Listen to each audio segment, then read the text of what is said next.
आज का बाइबल का वचन दानियल का ग्रंथ अध्याय 13 वचन 1 से 9, 15 से 17, 19 से 30 और 33 से 62। आज का सुसमाचार यूहन्ना के अनुसार अध्याय 8 वचन 1 से 11। दानियल का ग्रंथ अध्याय 13। योकीम नामक व्यक्ति बाबुल का निवासी था। उसका विवाह हिल्किया की पुत्री सुजेना से हुआ था। वह अत्यंत सुंदर और प्रभु भक्त थी, क्योंकि उसके माता पिता धार्मिक थे और उन्होंने अपनी पुत्री को मूसा की संहिता के अनुसार पढ़ाया लिखाया था। योकीम बहुत धनी था और उसके घर से लगी हुई उसके एक सुंदर वाटिका थी। यहूदी उसके यहाँ आया जाया करते थे, क्योंकि वह उनमें सबसे अधिक प्रतिष्ठित था। उस वर्ष लोगों ने जनता में से 2 नेताओं को न्यायकर्ता के रूप में नियुक्त किया था।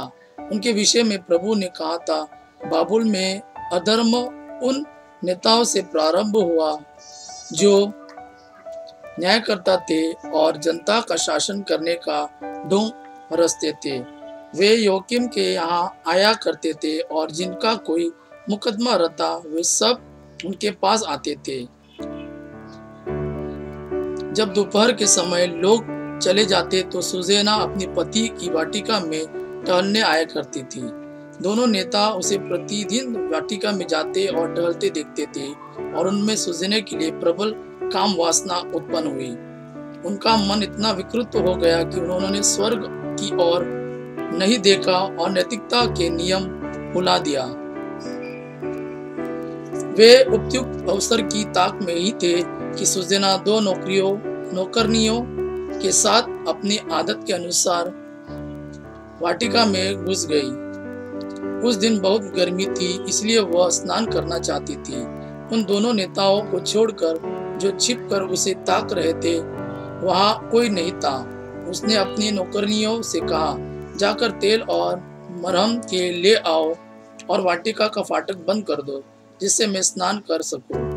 नौकरनियों बाहर गई थी कि दोनों नेता उठकर सुजेना के पास दौड़कर वे आए और उससे बोले, देखो वाटिका का फाटक बंद है, कोई भी हमें नहीं देखता। हम तुम पर आश्वस्त है, हमारे साथ रमन करना स्वीकार करो, नहीं तो हम तुम्हारे विरुद्ध यह साक्ष्य देंगे कि कोई युवक तुम्हारे साथ था और इसलिए तुमने अपनी नौकरनियों को बाहर भेज दिया। सुजेना ने आह भरकर कहा, मुझे कोई रास्ता नहीं दिखता।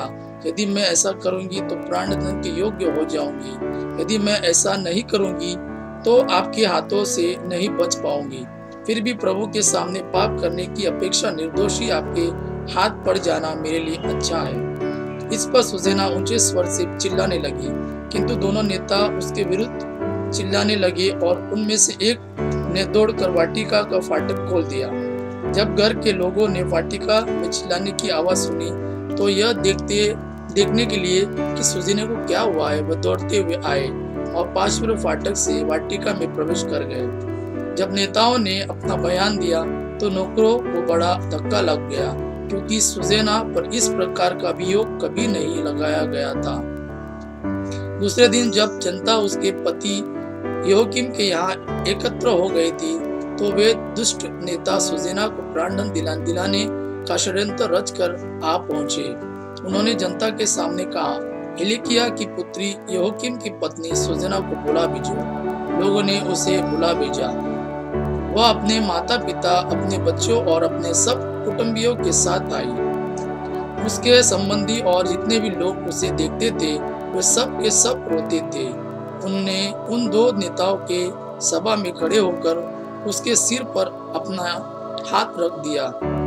वह रोती हुई स्वर्ग की ओर देखती रही, क्योंकि उसका हृदय ईश्वर पर भरोसा रखता था। नेताओं ने यह कहा, जब हम अकेले वाटिका में टहल रहे थे तो यह 2 नौकरनियों के साथ वाटिका में आई। इसने वाटिका का फाटक बंद करा दिया और नौकरनियों को बाहर भेजा। तब एक युवक जो छिपा हुआ था पास आकर इसके साथ लेट गया। हम वाटिका के एक कोने से यह पाप देखकर दौड़ते हुए उनके पास आए और हमने दोनों को रमन करते देखा। हम उस युवक को नहीं पकड़ पाए, क्योंकि वह हमसे बलवान था और वाटिका का फाटक खोलकर भाग गया। हमने इसे पकड़ लिया और पूछा कि वह युवक कौन है, किंतु इसने उसका नाम बताना अस्वीकार किया। हम इन बातों के साक्षी हैं। सभा ने उन पर विश्वास किया क्योंकि वे नेता और न्यायकर्ता थे। लोगों ने सुज़ेना को प्राणदंड की आज्ञा दी। इस पर सुज़ेना ने ऊंचे स्वर से पुकार कर कहा, शाश्वत ईश्वर तू है, तू सब रहस्य और भविष्य में होने वाली घटनाएं जानता है। तो जानता है कि इन्होंने मेरे विरुद्ध झूठी गवाही दी है। इन्होंने जिन बुरी बातों का वियोग मुझ पर लगाया है, मैंने उनमें से एक भी नहीं किया, फिर भी मुझे मरना होगा। ईश्वर ने उसकी सुन ली। जब लोग उसे प्राणदंड के लिए ले जा रहे थे, तो ईश्वर ने दानियल नामक युवक में एक दिव्य प्रेरणा उत्पन्न की। वह पुकार कर कहने लगा, मैं इसके रक्त का दोषी नहीं हूँ। इस पर सब लोग उसकी ओर देखने लगे और बोले, तुम्हारे कहने का अभिप्राय क्या है? उसने उनमें खड़ा होकर कहा, इजरायलियों, आप लोगों की बुद्धि कहाँ है, जो आप जांच और पूरी जानकारी के बिना इजराइल की पुत्री को प्राणदंड देते हैं? आप न्याय लौट जाए, क्योंकि इन्होंने इसके विरुद्ध झूठी गवाही दी है। इस पर लोग तुरंत लौट गए और नेताओं ने दानियल से कहा, आइए हमारे बीच बैठिए और हमें अपनी बात बताइए, क्योंकि ईश्वर ने आपको नेताओं जैसा अधिकार प्रदान किया है। दानियल ने उनसे कहा, इन दोनों को एक दूसरे से अलग कर दीजिए और मैं इनसे पूछताछ करूंगा। जब दोनों को अलग कर दिया गया तो दानियल ने एक को बुलाकर उससे कहा, अधर्म करते करते तेरे बाल पक गए हैं। अब तुझे अपने पुराने पापों का दंड मिलने वाला है। तो निर्दोषों को दंड देकर और दोषियों को निर्दोष ठहराकर अन्याय पूर्वक विचार किया करता था, जबकि प्रभु ने कहा कि तुम निर्दोष और धर्मी को प्राणदंड नहीं दोगे। अब यदि तूने इसे देखा तो हमें बता कि तूने किस वृक्ष के नीचे दोनों को एक साथ देखा। उसने उत्तर दिया, बाबुल के नीचे। दानियल ने कहा, इतना बड़ा झूठ बोलकर तूने अपना सिर गवा दिया है। ईश्वर के दूत को ईश्वर से यह आदेश मिल चुका है कि वह तुझे 2 टुकड़े कर दे। दानियल ने उसे ले जाने की आज्ञा देकर दूसरे को बुला भेजा और उससे कहा, तू यूदा का नहीं, कनान की संतान है। सौंदर्य ने तुझे पथभ्रष्ट किया और वासना ने तेरा हृदय दूषित कर दिया है। तुम लोग इज़राइल की पुत्रियों के साथ इस प्रकार का व्यवहार करते थे और वे डर के मारे तुम्हारे अनुरोध स्वीकार करती थी, किंतु यह यूदा की पुत्री है जो तुम्हारे अधर्म के सामने नहीं झुकी है। तो मुझे बता, तूने किस वृक्ष के नीचे दोनों को साथ देखा? उसने उत्तर दिया, बलूत के नीचे। इस पर दानियल ने कहा, तूने भी इतना बड़ा झूठ बोलकर अपना जीवन गवा दिया है। ईश्वर का दूत हाथ में तलवार लिए प्रतीक्षा कर रहा है। वह तुझे 2 टुकड़े कर देगा और तुम दोनों का सर्वनाश करेगा। तब समस्त सभा ऊंचे स्वर से जयकार करते हुए ईश्वर की स्तुति करने लगी, जो अपने पर भरोसा रखने वालों की रक्षा करता है। दानियल ने उनके अपने शब्द द्वारा दोनों नेताओं की गवाही असत्य प्रमाणित की थी, इसलिए लोग उन पर टूट पड़े और उन्होंने मूसा की संहिता के अनुसार उन दुष्टों को वह दंड दिया जिससे वे अपने पड़ोसी को दिलाना चाहते थे, और लोगों ने दोनों का वध कर डाला। इस प्रकार उस दिन एक निर्दोष मिला कि जीवन रक्षा हुई। आज का सुसमाचार योना के अनुसार अध्याय 8 वचन 1 से 11। और ईसा जैतून पहाड़ गए। वे बड़े सवेरे फिर मंदिर आए। सारी जनता उनके पास इकट्ठी हो गई थी और वे बैठकर लोगों को शिक्षा दे रहे थे। उस समय शास्त्री और फरीसी व्यभिचार सेवन में पकड़ी गई एक स्त्री को ले आए और उसे बीच में खड़ा कर उन्होंने ईसा से कहा, गुरुवर, यह स्त्री अब व्यभिचार करते हुए पकड़ी गई है। संहिता में मूसा ने हमें ऐसी स्त्रियों को पत्थरों से मार डालने का आदेश दिया है।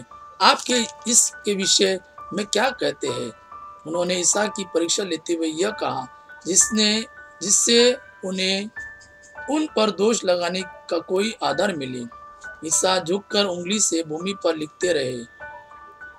जब वे उनसे उत्तर देने के लिए आग्रह करते रहे तो ईसा ने फिर सिर उठाकर उनसे कहा, तुम में जो निष्पाप हो वह इसे सबसे पहले पत्थर मारे। और वे फिर झुककर भूमि पर लिखने लगे। यह सुनकर बड़ों से लेकर छोटों तक सबके सब एक एक करके खिसक गए। ईसा अकेले रह गए और वह स्त्री सामने खड़ी रही। तब ईसा ने सिर उठाकर उससे कहा, नारी, वे लोग कहाँ हैं? क्या एक ने भी तुम्हें दंड नहीं दिया? उसने उत्तर दिया, महोदय, एक ने भी नहीं। इस पर ईसा ने उससे कहा, मैं भी तुम्हें दंड नहीं दूंगा। जाओ और अब से फिर पाप नहीं करना।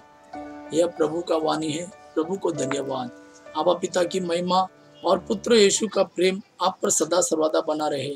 आमीन।